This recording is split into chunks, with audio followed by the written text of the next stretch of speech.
Bismillahirrahmanirrahim. Assalamualaikum warahmatullahi taala wabarakatuh. Alhamdulillah, kita bersyukur kepada Allah Subhanahu wa taala bertemu kembali pada hari ini bersama dengan ustaz dalam kelas Al-Quran dan Fardu Ain. Hari ini kita berada dalam mata pelajaran Sirah. Tajuk yang kita akan bincangkan iaitu berkenaan dengan Perjanjian Hudaibiyah. Siri yang kedua, sambungan pada minggu sebelum ini. Sebelum ini kita telah jelaskan berkenaan dengan latar belakang Perjanjian Hudaibiyah. Hari ini kita teruskan lagi berkenaan dengan topik kita berkenaan Perjanjian Hudaibiyah. Jom kita lihat sama-sama murid-murid. Pembincangan kita berkenaan dengan Perjanjian Hudaibiyah pada hari ini. Kita akan bincangkan berkenaan dengan isi kandungan Perjanjian Hudaibiyah. Apakah isi Perjanjian Hudaibiyah? Sebelum ini kita telah jelaskan apa maksud pengertian Perjanjian Hudaibiyah dan bilakah berlakunya Perjanjian Hudaibiyah dan siapakah yang terlibat wakil di kalangan orang pihak Islam dan juga kaum musyrikin. Dan apakah sebab-sebab yang berlakunya Perjanjian Hudaibiyah tersebut. Hari ini kita lihat apakah isi sebenar kandungan dalam Perjanjian Hudaibiyah tersebut. Ada beberapa isi kandungan dalam Perjanjian Hudaibiyah yang melibatkan Rasulullah dan sahabat dengan kaum musyrikin Makkah. Itu yang pertama, isi kandungan yang pertama adalah genjatan senjata selama 10 tahun. Apa maksud genjatan senjata murid-murid? Iaitu gencatan senjata ini tidak berlaku sebarang peperangan di antara orang Islam dengan kafir Quraisy. Tidak ada berlaku pertumpahan darah. Itu makna meletakkan senjata selama 10 tahun. 10 tahun.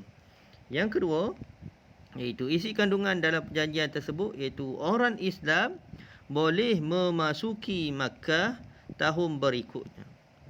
Orang Islam dibenarkan untuk masuk ke Makkah untuk melaksanakan umrah, tapi tahun depan, tahun akan datang. Tahun ni berlaku perjanjian, tapi dibenarkan masuk ke Makkah untuk melaksanakan umrah ni pada tahun hadapan. Dan boleh menetap selama 3 hari. Dibenarkan masuk ke Makkah melaksanakan umrah hanya selama 3 hari sahaja. Dengan membawa senjata bersarung sahaja dan juga bersama dengan hanya senjata yang bersarung.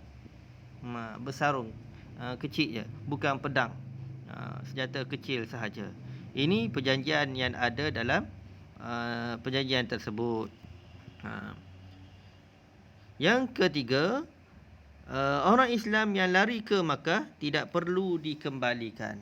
Mana-mana orang Islam yang lari daripada Madinah masuk ke Makkah tidak perlu dikembalikan. Tak boleh ambil kembali bila mereka lari ke Makkah. Mana mereka masuk ke Makkah tidak dibenarkan pulang.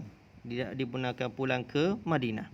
Ini kalau kita lihat berlakunya berat sebelah di antara masyarakat kaum Islam dan juga musyrikin Makkah. Yang keempat, isi perjanjian tersebut iaitu orang Quraisy yang lari ke Madinah tanpa kebenaran keluarga dikembalikan semula walaupun telah memeluk Islam. Ini peliknya, mereka orang Quraisy walaupun telah memeluk agama Islam yang masuk ke Madinah, lari daripada Mekah pergi ke Madinah, mereka mesti dikembalikan balik. Dikembalikan balik ke Makkah. Dikembali balik ke Makkah walaupun dia telah memeluk Islam.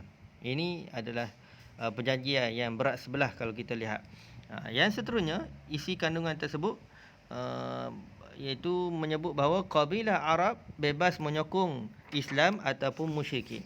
Mana-mana kabilah boleh nak menyokong sama ada orang Islam ataupun musyrikin. Mana kedua-dua pihak sama ada orang Islam ataupun musyrikin ini boleh membuat perjanjian dengan mana-mana kabilah Arab, dan kabilah Arab tersebut bebas untuk menyokong mana-mana pihak, tetapi Ada syarat dia, tidak boleh membantu dalam peperangan. Kalau ada peperangan selepas 10 tahun, tidak boleh bantu.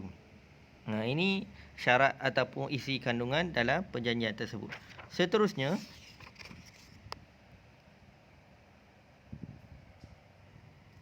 kita lihat pula yang seterusnya, iaitu berkenaan dengan apa kesan perjanjian tersebut. Kesan daripada berlakunya perjanjian Hudaibiyah.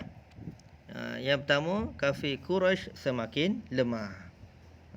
Maknanya walaupun dari sudut isi kandungan itu berat sebelah, tapi kesan dia memberi kekuatan kepada orang Islam sebenarnya, kerana pada masa itu secara tidak langsung musyrikin Mekah telah mengiktiraf Rasulullah dan juga negara Islam Madinah. Maka mereka akan menjadi semakin lemah. Yang kedua, agama Islam dapat berkembang dengan pesat.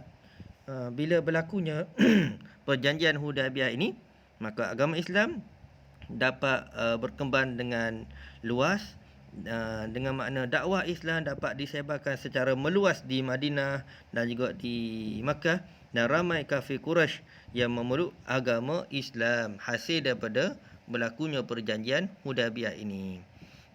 Yang ketiga, orang Yahudi yang berada di Madinah yang khianat diusir daripada Madinah. Hasil perjanjian ini, orang Yahudi yang melakukan pengkhianatan dengan Rasulullah di Madinah diusir keluar. Dan yang keempat, negara Madinah semakin maju dan kehidupan masyarakat dan negara pada masa itu aman damai, kerana tidak berlaku sebarang peperangan selama 10 tahun. Dan akhir sekali, perjanjian Hudaibiyah itu membuka jalan kepada pembebasan kota Makkah. Selepas berlakunya perjanjian Hudaibiyah inilah berlakunya pembebasan kota Makkah daripada orang musyrikin, yang mana Nabi membuka kota Makkah, mengambil alih kuasa di Makkah daripada tangan orang kafir Quraisy, dan memberi kemenangan kepada Nabi SAW dan juga para sahabat orang Islam, dapat menawan kota Makkah daripada orang kafir Quraisy. Ini hasil daripada Hudaibiyah. Hasil daripada perjanjian tersebutlah memberi kemenangan kepada Islam. Walaupun kita lihat isi kandungan itu berat sebelah, lebih kepada orang kafir Quraisy, tetapi yang beri kesan yang baik kepada agama Islam.